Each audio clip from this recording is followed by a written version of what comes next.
오늘 본문의 제목은 약자보호법입니다. 물론 이게 전체는 아니고요. 사실 이 출애굽기 22장에도 이 다양한 이 주제의 율법 조항들이 나오고 있어요. 그래서 그걸 일일이 다 살펴보면 굉장히 많아지는데 오늘도 이 중에서 한 3가지만 한번 살펴보기 원합니다.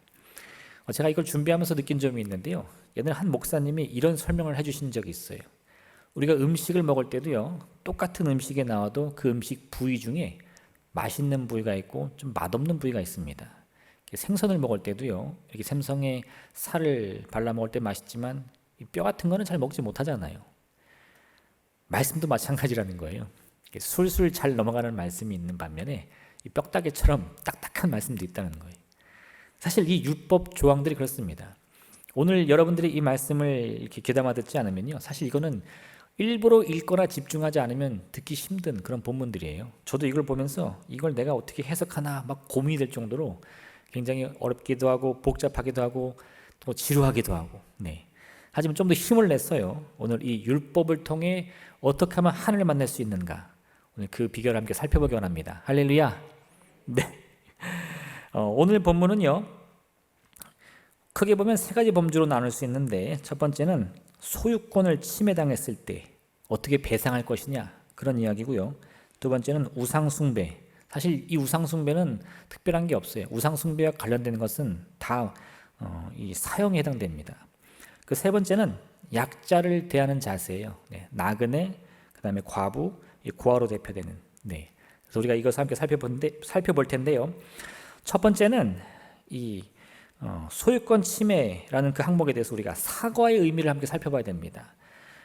보통 우리가 사과해, 그죠? 뭔가 잘못하면 사과해 이러는데, 성경이 말하는 사과란 무엇이냐? 특히 이 율법에 나오는 사과의 의미는 무엇이냐? 우리가 이 오늘 본문의 첫 번째 부분을 보면요, 소나 양을 도둑질하다가 잡히면 어떻게 되느냐? 자기가 도둑질한 것을 돌려주는 것이 아니라 5마리 혹은 4마리 또는 이 상황에 따라서 갑절을 배상하게 되어 있습니다. 사람들이 또는요, 또 어떤 사람이 남의 밭에서 짐승을 이렇게 데리고 가다가 그 짐승이 그 다른 사람의 작물에 손해를 입히면 그 작물과 똑같은 것을 주는데 자기가 가지고 있는 것 중에서 제일 좋은, 제일 싱싱한 것을 줘야 된다는 거예요. 그럼 왜 이런 조항들이 생겼느냐? 내가 잘못한 실수를 되갚는다는 것은요, 그것을 단순히 내가 너에게 하나를 손에 입혔으니까 하나를 돌려줄게 라는 것으로는 안 된다는 거예요. 진정한 사과라는 것은 오늘 본문에 많은 이 범위가 있지만 그 중에 갑절이란 말, 최소 배는 갚아야 나의 실수를 되돌릴 수 있다 이겁니다.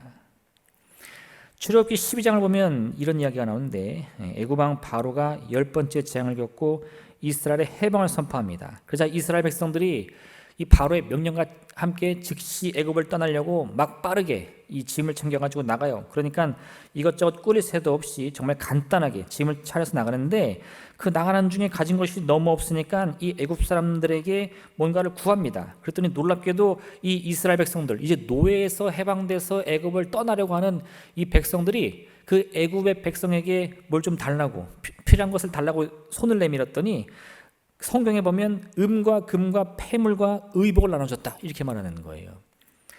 이게 참 이해하기 힘듭니다. 근데 우리가 이 본문을 읽으면 어떤 통쾌함을 느낄 수 있어요. 야, 이스라엘 백성이 정말 승리했구나.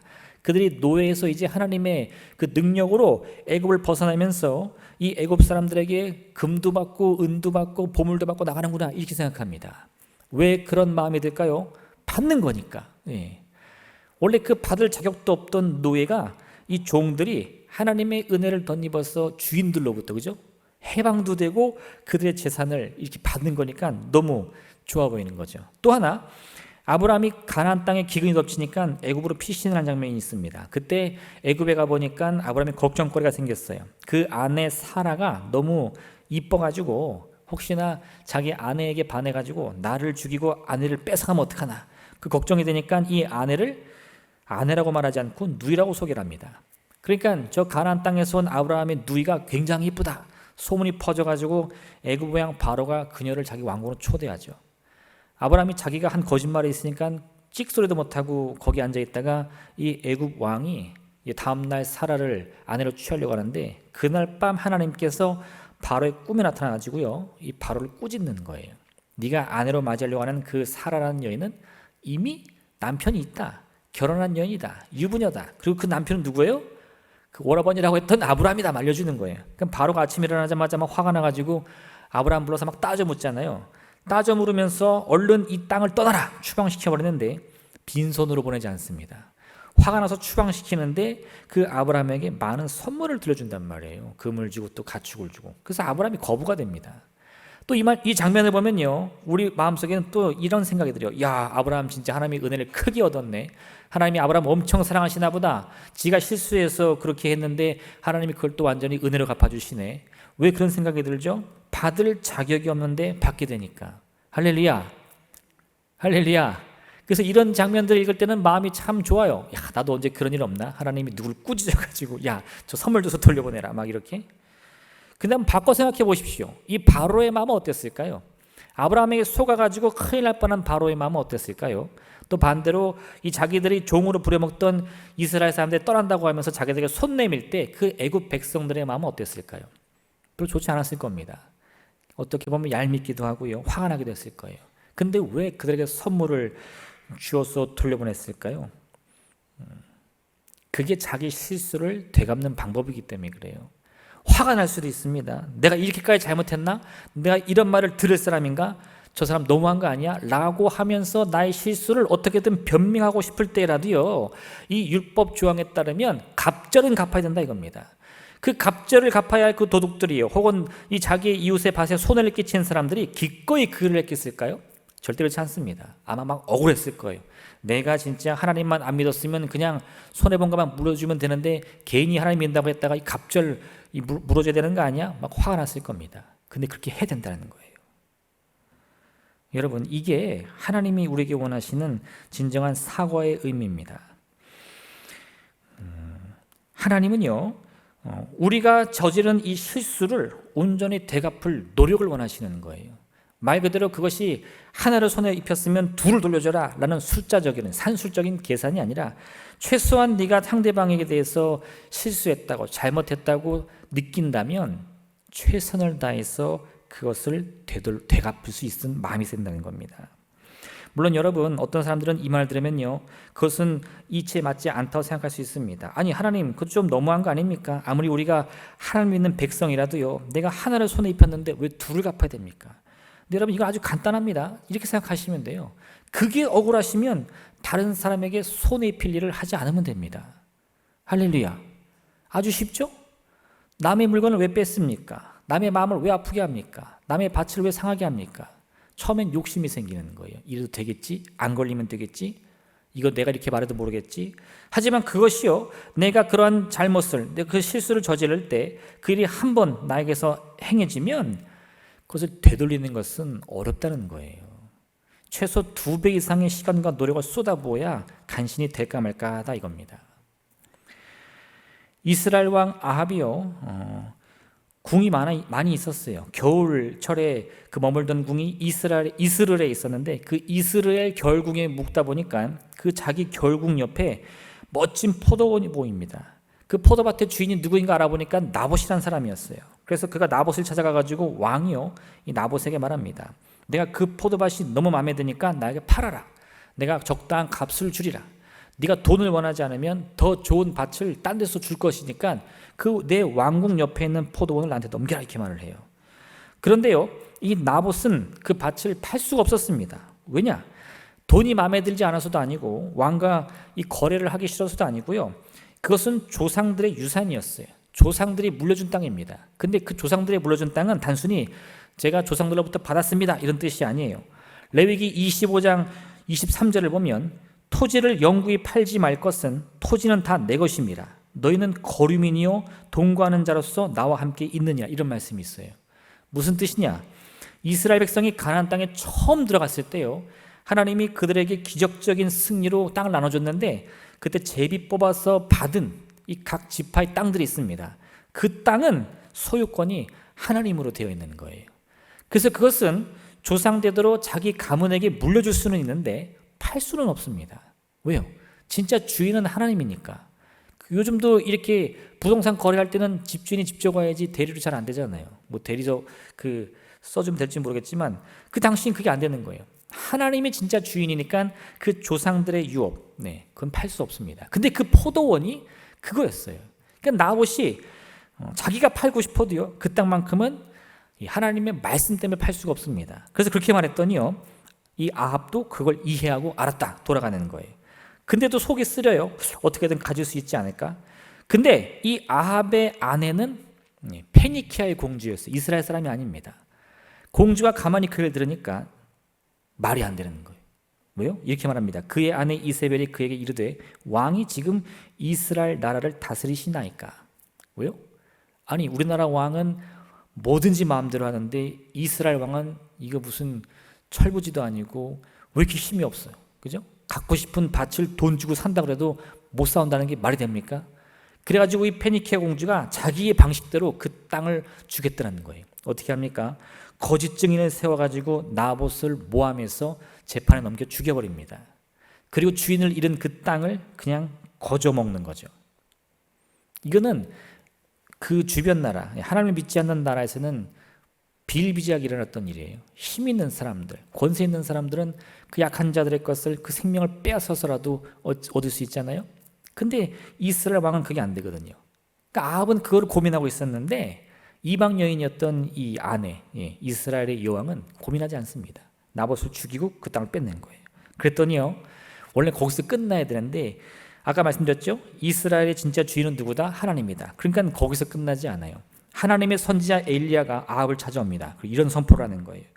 아합이 엘리야에게 이르되 내 대적자여 내가 나를 찾아왔느냐? 대답하되 내가 찾았노라. 내가 내 자신을 팔아 여호와 보시기에 악을 행하였으므로 여호와의 말씀이 내가 재앙을 너에게 내려 너를 쓸어버리되 내게 속한 남자는 이스라엘 가운데 매인자나 노인자를 다 멸할 것이요 또 내 집에 느바세 아들 여로보암의 집처럼 되게 하고 아이야의 아들 바하사의 집처럼 되게 하리니 이는 내가 나를 노하게 하고 이스라엘이 범죄하게 한 까닭이니라 하셨고 이세벨에게도 대하여 여호와께서 말씀하여 이르시되 개들이 이스라엘 성읍 곁에서 이세벨을 먹을지니라.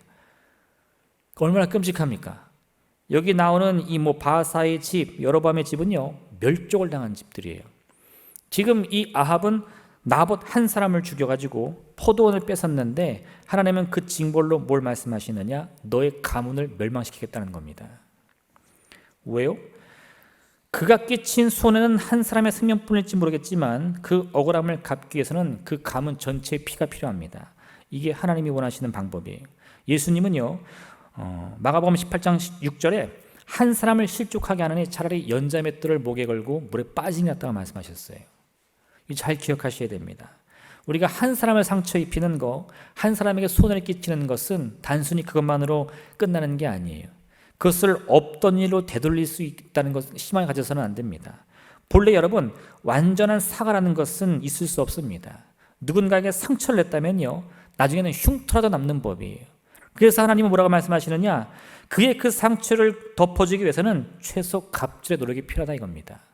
이걸 바꿔 말하면요, 그렇게 하기 전에 그 일을 멈추라는 거예요. 상처 주지 말고 빼앗지 말고 손해 입히지 말라는 거예요. 이게 하나님이 주신 율법의 진짜 사과의 의미입니다. 두 번째, 여러분, 오늘의 율법 조항에서 성경이 말하는 사랑의 의미를 찾아낼 수 있습니다. 사랑의 의미 뭐냐? 어떤 남성이요, 결혼하지 않은 여인과 동침했을 경우에는요, 반드시 그 여인과 결혼해야 됩니다. 남자가 선택하는 게 아니에요. 남자가 어떤 여인을, 처녀인 여인을 건드렸다면 무조건 결혼해야 돼요. 결혼하지 않을 수 있는 유일한 방법은 그 여인의 아버지, 여인의 아버지가 그 남자를 거절했을 때뿐입니다. 그 남자는 선택권이 없고 여자 쪽에만 선택권이 있어요. 왜 그러느냐? 그런 각오 없이는 사람의 관계를 쉽게 여기지 말라는 겁니다. 가벼이 여기지 말라는 거예요. 내가 힘이 있다고, 돈이 있다고, 매력이 있다고 사람 쉽게 유혹하거나 꼬시지 말라는 거예요. 그 미래를 책임질 각오가 없으면요, 그 관계는 안 된다는 겁니다. 진정한 사랑이라는 것은 무엇입니까? 그것은요, 서로의 마음을 나누는 관계여야 됩니다. 서로의 미래를 책임질 만한 각오로서의 관계여야 합니다. 십계명에서 본래 여러분, 이 고대 세계에서는요, 이 남성과 여성의 인권이라는 것은 사실 불평등합니다. 고대 세계에서요. 물론 오늘날도 마찬가지인데 이게 성경에서도 사실 찾아볼 수 있는데요. 신명기 5장 21절에 보면 내 이웃의 아내를 탐내지 말지니라. 내 이웃의 집이나 그의 밭이나 그의 남종이나 그의 여종이나 그의 소나 그의 낙이나 내 이웃의 모든 소유를 탐내지 말지니라 이렇게 말씀하는데 잘 보세요. 이웃의 소유를 탐내면 안 되는데 소도 안 되고 나귀도 안 되고 여종도 안 되고 남종도 안 되는데 누구도 안 된다고요? 아내도 안 된다는 거예요. 그럼 아내는 어떤 부류에 속합니까? 이웃의 소유, 재산 목록에 포함이 되는 거예요. 그러니까 사실 이 고대 세계에 있어서 남자와 여자의 인권이라는 것은요 아주 하늘과 땅 차이였다는 겁니다. 물론 연세가 좀 많으신 분들은 대충 공감을 하실 거예요. 네. 근데 또 우리가 주목해야 될 것은 이런 고대 세계 분위기에서 유독 성경은요 여성 인권에 관심이 많다는 겁니다. 그래서 오늘 조항도요 여자가 남자와 동침하는 경우는 안 나와요. 그런 일은 없습니다. 그런 일은 거의 안 일어나요. 대부분의 경우는 남자 쪽에서 여자를 겁탈하는 경우가 많죠. 힘이 있으니까, 권세가 있으니까. 그러다 보니까요 성경도 뭐라고 말하냐? 그 경우에 이 남성의 선택권을 박탈해버리는 겁니다. 그래야 어느 정도 이 여성의 낮은 인권이 보호를 받을 수 있으니까. 이게 왜 중요하냐? 여러분 이 관계라는 것은요 서로에 대한 존중이나 평등성이 사라지면 아무 의미가 없습니다. 사랑도요 그 사랑의 개념 속에는 내가 당신을 존중해, 내가 당신을 나와 같은 이 동일선상 평등의 관계에서 이해할 거야 이런 전제가 있어야지 그냥 내 감정이 막 가슴이 뛰고 막 열이 오르고 막 얼굴이 빨개진다고 해서 그게 다 사랑이 아닙니다. 진정한 사랑이라는 것은 오히려 상대방을 높이며 나를 낮출 수 있는 결단에서 오는 거예요. 성경 그걸 전제하지 않는 관계가 무의미하다고 말하는 겁니다. 진정한 사랑의 의미가 무엇입니까? 그 사랑의 의미라는 것은 서로가 서로를 높일 수 있는, 그러니까 상대방을 통해 나를 높이는 게 아니라 나를 낮춰서라도 상대방을 높여주고 싶은 마음이 전제돼야 사랑이라는 거예요. 처음에 하나님이 아담을 지으셨을 때 그 아담이 홀로 있는 것을 보시더니 홀로 있는 것이 좋지 않다라고 하면 뭐라고 했죠? 내가 너를 위해 돕는 배필을 지으리라. 이 돕는 배필이라는 말을 우리가 본래 히브리어 말로 잘 살펴보면요 그 히브리어 단어 돕는 배필이라고 표현된 히브리어 단어에는 그 상대에게 반대표를 던진다, 반대한다는 의미가 담겨 있어요. 이 배필이라는 의미에는 상대방에게 반대한다. 무슨 뜻이냐? 배필이라는 것은요 나와 함께하는 이 남편이나 아내라는 존재는요 내가 무엇을 말하든 자신의 뜻에 따라서 예를 할 수도 있고 또 반대로 안요를 할 수도 있는 게 진짜 부부관계지. 남편이 말했다고 해서 혹은 아내가 말했다고 해서 찍소리도 못한다. 그건 진짜 부부관계가 아니라는 겁니다. 돕는 배필의 핵심은 뭐냐? 그 상대방이 자기의 의견에 따라서 나를 반대할 만한 권세를 주는 겁니다. 당신 생각은 어때? 마음대로 얘기해봐. 편하게 얘기해봐. 뭐 좀 속은 상하고 삐질지는 모르겠지만요. 할렐루야. 그죠? 네. 삐지는 것까지는 괜찮아. 근데 그 입을 틀어막아서는 안 된다는 거예요.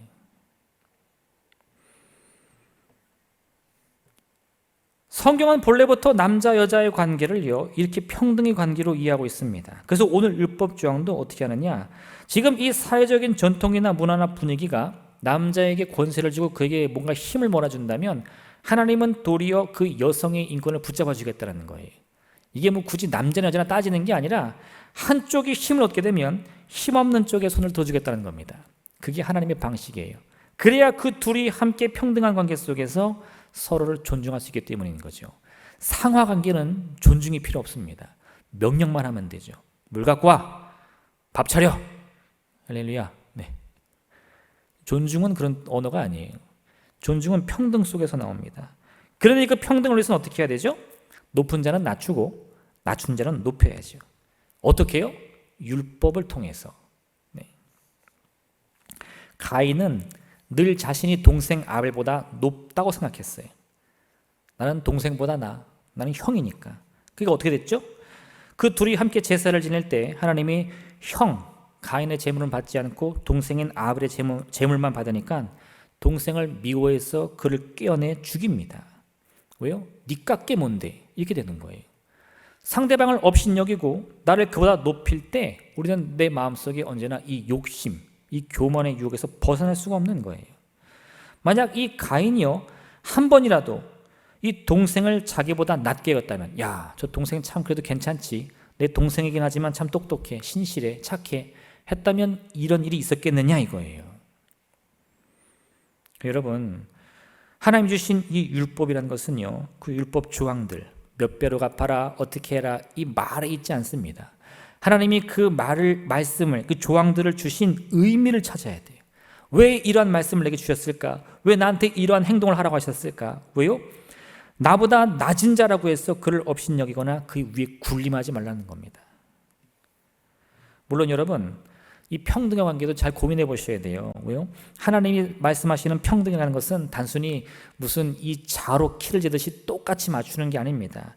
우리 인간이요, 언젠가 한번 이 평등을 아주 좋은 것으로 여기고요, 모두가 함께 평등한 세계를 만들자라고 해서 난리를 친 적이 있습니다. 그게 언제 시작됐죠? 19세기부터 20세기 아주 광풍이 불었는데요, 그 결과물이 뭐냐? 우리가 잘 아는 이 공산주의입니다. 그게 얼마나 많은 사람의 목숨을 앗아갔습니까? 여러분, 말의 의미에 여러분의 마음을 뺏겨서는 안 돼요. 평등, 아 좋지. 인권, 아 좋지. 사랑, 아 좋지. 그렇게 좋은 말 많이 한다고 해서 다 좋은 게 아니에요. 하나님이 그런 말씀들을 내게 주시는 진짜 의미를 찾아야 됩니다. 그게 뭐냐? 진정한 사랑을 위해서는요, 나를 낮춰서라도 상대를 높이를 각오를 하셔야 된다는 거예요. 그런 각오 속에서 진정한 사랑이 이루어진다 이겁니다. 여러분, 하나님의 율법이라는 것은요, 내가 남들보다 더 낫기 위해서 노력하는 그런 매뉴얼 같은 게 아니에요. 아, 율법 잘 지키면 내가 빛나 보이겠지, 사람들 나를 인정해 주겠지, 그런 게 아닙니다. 무슨 우리가 문제집 많이 풀어서 시험 잘 보려고 하는 그런 조항들이 아니라는 거예요. 하나님의 율법을 가까이 하고 그 조항들을 내가 힘써 애써 지키면요, 어떤 일이 벌어지느냐? 내 마음에 있는 유혹과 싸우고 상대방을 향한 이 어떤 미움과 시기, 질투, 다툼을 내 마음에서 몰아낼 수 있다 이겁니다. 그 욕정에서 벗어나서 함께 살아가면서도 서로 양보하면서도 기쁨을 빼앗기지 않고 평화를 누리는 방법을 알게 된다는 거예요. 그게 하나님이 주신 율법의 진짜 의미입니다. 마지막 세 번째요, 오늘의 제목과 같은데 약자 보호법, 이걸 기억하셔야 돼요. 약자 보호법. 네. 방금은 제가 평등에 관해서 말씀드렸는데 이 진정한 평등의 의미가 뭐냐? 그것은 약자를 보호하는 겁니다. 출애굽기 22장 21절 17절을 보면 이 사회적 약자에 대한 특별한 처우를 언급합니다. 오늘 본문의 내용인데요, 그것이 무엇입니까? 나그네나 과부나 고아를 특별히 더 우대하라는 거예요.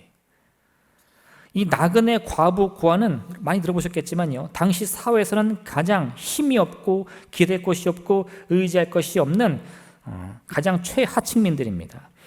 그래서 하나님은요, 너희가 이 서로에 대해서 존중하며 평등의 관계를 생각할 때라도 나그네 혹은 과부 혹은 고아는 반드시 더 우대하라, 선대하라. 네. 그를 압제하지 말고 그를 학대하지 말고, 너희가 만약 그러한 일들을 벌이면 내가 그들의 대리인이 되어서 너희를 징벌하라 이겁니다.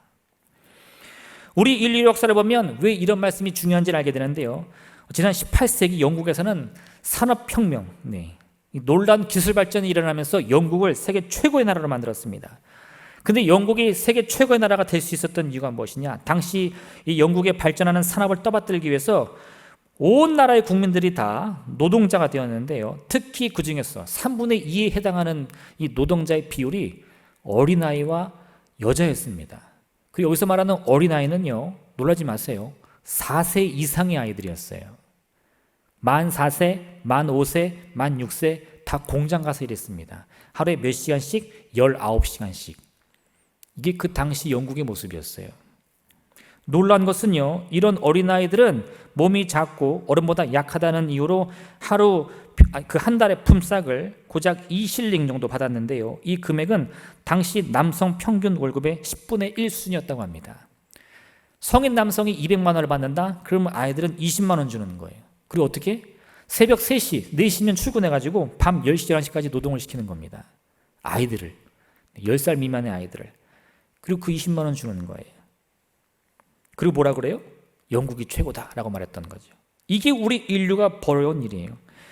1819년 이러한 이 부조리를 깨닫고 영국에서는 노동법을 만듭니다. 우리가 어린이를 보호하자. 그 내용이 뭔 줄 아세요? 만 9세 이하는 고용 금지. 그럼 9세는 고용할 수 있어요? 고용할 수 있습니다. 네. 만 9세면요, 우리나라 나이로 11살인데 초등학교 5학년 정도 돼요. 그리고 또 뭐라 그랬냐? 하루 12시간 미만 노동을 허용. 네, 뭐예요? 11살 정도 되면 12시간은 일을 시켜도 된다는 겁니다. 이게 그 당시 인식 수준이었어요. 왜 그렇습니까? 그렇게 어린아이들을 부리면 싼값에 더 좋은 노동력을 얻어서 나라가 발전할 수 있으니까. 이게 뭐예요? 네, 나그네와 고아와 과부를 어떻게 대하고 싶은지 우리 인간의 욕망을 너무 잘 보여주는 사건인 겁니다. 우리 인간은요, 본래부터 탐욕으로 가득해요. 조금만 틈이 있다면 어떻게든 비집고 들어가서 안녕이나 평화를 구하는 것이 아니라 그 틈을 통해 나의 유익을 추구하려고 하는 유혹이 다 있습니다. 다 그렇지 않습니까? 길을 지나가다가 10,000원짜리가 떨어져 있어요. 어떡합니까? 낼름 주워야지. 그죠? 네. 네, 욕심이 다 있는 거예요. 그래서 인류의 역사들을 우리가 살펴보면요, 우리는 사실 인간의 존엄성을 지키려고 하는 방향성보다는요, 어떻게 하면 상대의 약점을 통해 내 욕심을 채울까, 그걸 더 생각한다 이 말입니다. 그 사람이 거기에 브레이크를 거는 거예요. 어떻게? 너의 그런 욕망이 너의 온 이 마음과 이성을 다 지배하려고 할 때 내 율법을 기억하라. 어떻게? 그 약자를 건들지 말라는 겁니다.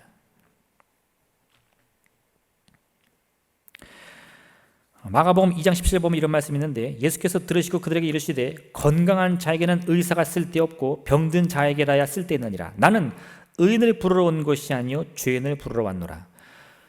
예수님이 왜 이런 말씀을 주셨느냐?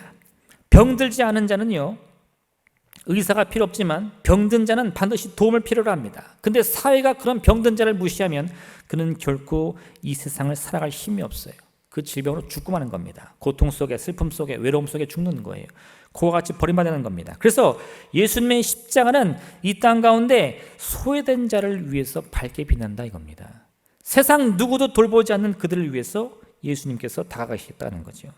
여러분, 오늘 우리는요, 이 본문을 통해서 우리 사회의 나그네 혹은 과부 혹은 고아가 어떤 취급을 받는지, 이 진짜 말하는 것은 진짜 과부나 고아를 보라는 게 아니에요. 그들은 사회적 약자입니다. 가진 것이 없는 사람들, 힘이 없는 사람들, 나이가 너무 어리거나 어린 나이에 고아가 됐거나 혹은 사업에 실패해서 절망 속에 있는 사람들, 혹은 육신이 병들어서 고통 속에 있는 사람들, 그런 모든 사람들이 어떤 대우를 받고 어떻게 살아가고 있는가, 그걸 바라보라는 겁니다.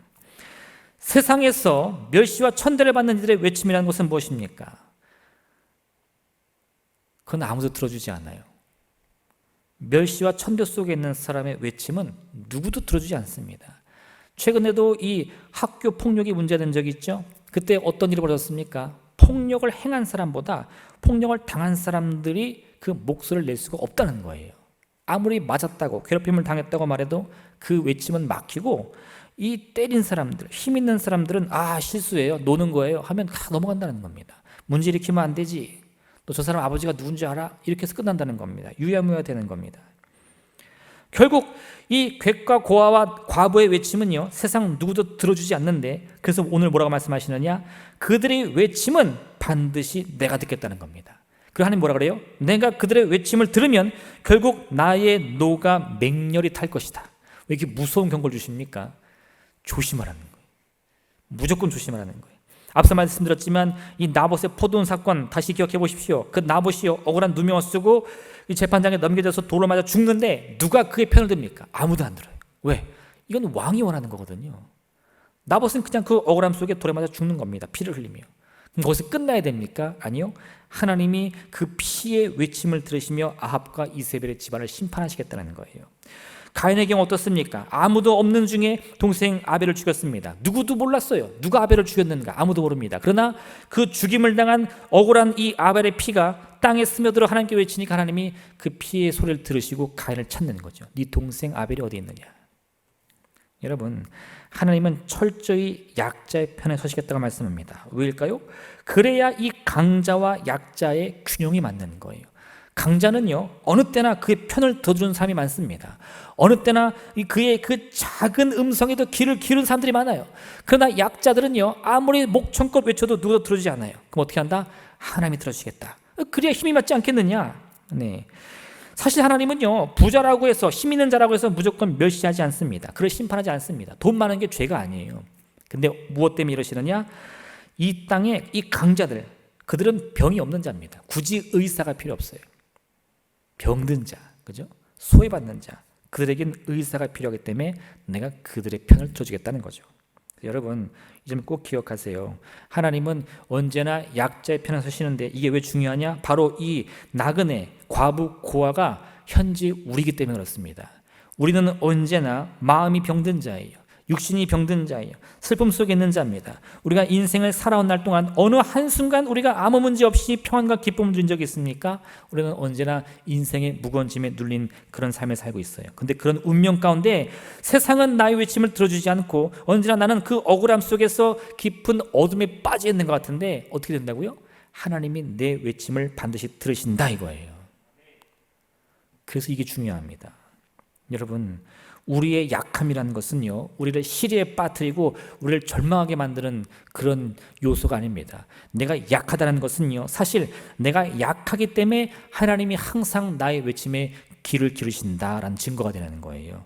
처음에 바울은 이 사실을 몰랐기 때문에 그 육신의 가시가 있을 때 굉장히 괴로웠어요. 내가 왜 이렇게 육신으로 연약할까? 왜 사람들은 나의 이 약점을 공격할까? 그래서 하나님께 기도하며 고쳐달라고 합니다. 근데 결국 하나님께서 그를 약하게 만든 이유가 무엇인지 깨달았을 때 뭐라고 그러죠?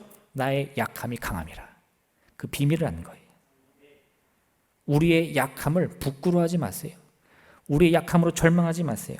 하나님은 언제나 약자의 편에 서십니다. 내가 약할 때 하나님은 나의 강함이 되어주십니다. 그러니 우리가 이 고아와 같이 버림받았다고 느끼는 그 절망 속에서도요, 나의 외침을 들으시는 주님을 반드시 의지하시며 위로하시는 주님, 치료하시는 주님을 향해 늘 기도하여 응답받는 여러분 되시기를 주님의 이름으로 축원드립니다. 이 시간 함께 기도하겠습니다.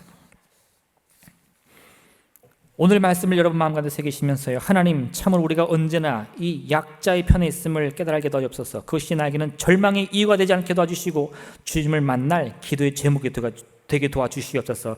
우리의 모든 아픔과 슬픔을 주 앞에 아뢰게 하시고 이 고통받는 자, 이 질병에 인하여 괴로움 속에 있는 자의 외침을 들으시는 주님, 우리의 외침 가운데 응답하여 주시며 주의 귀한 은혜의 손길 반드시 허락하여 주옵소서. 우리 주님의 이름 세우므로 간절히 기도하겠습니다.